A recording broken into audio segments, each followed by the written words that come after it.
First reading, Hebrews chapter 10 verse 32 to 39.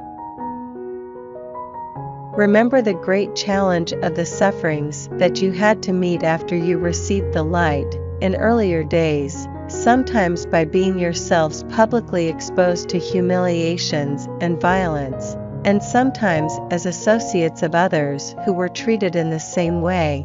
For you not only shared in the sufferings of those who were in prison, but you accepted with joy being stripped of your belongings, knowing that you owned something that was better and lasting.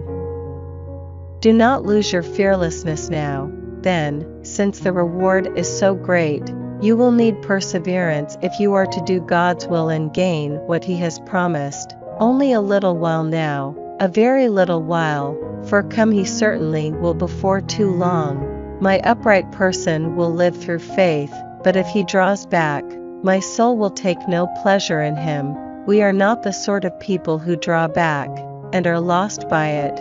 We are the sort who keep faith until our souls are saved.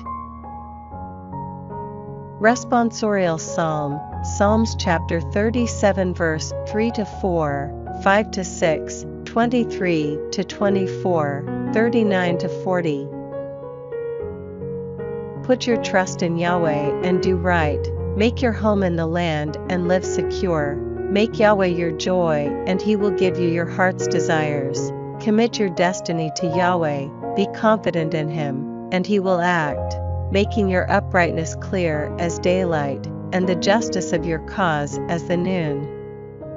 Yahweh guides a strong man's steps and keeps them firm, and takes pleasure in him. When he trips he is not thrown sprawling, since Yahweh supports him by the hand. The upright have Yahweh for their Savior, their refuge in times of trouble. Yahweh helps them and rescues them.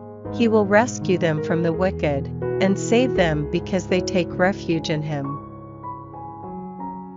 Gospel, Mark chapter 4 verse 26 to 34. He also said, "This is what the kingdom of God is like. A man scatters seed on the land, night and day, while he sleeps. When he is awake, the seed is sprouting and growing. How, he does not know. Of its own accord the land produces first the shoot, then the ear, then the full grain in the ear. And when the crop is ready, at once he starts to reap, because the harvest has come." He also said, "What can we say that the kingdom is like? What parable can we find for it? It is like a mustard seed which, at the time of its sowing, is the smallest of all the seeds on earth.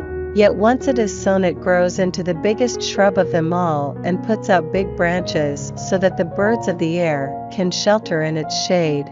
Using many parables like these, He spoke the word to them, so far as they were capable of understanding it. He would not speak to them except in parables, but He explained everything to His disciples when they were by themselves.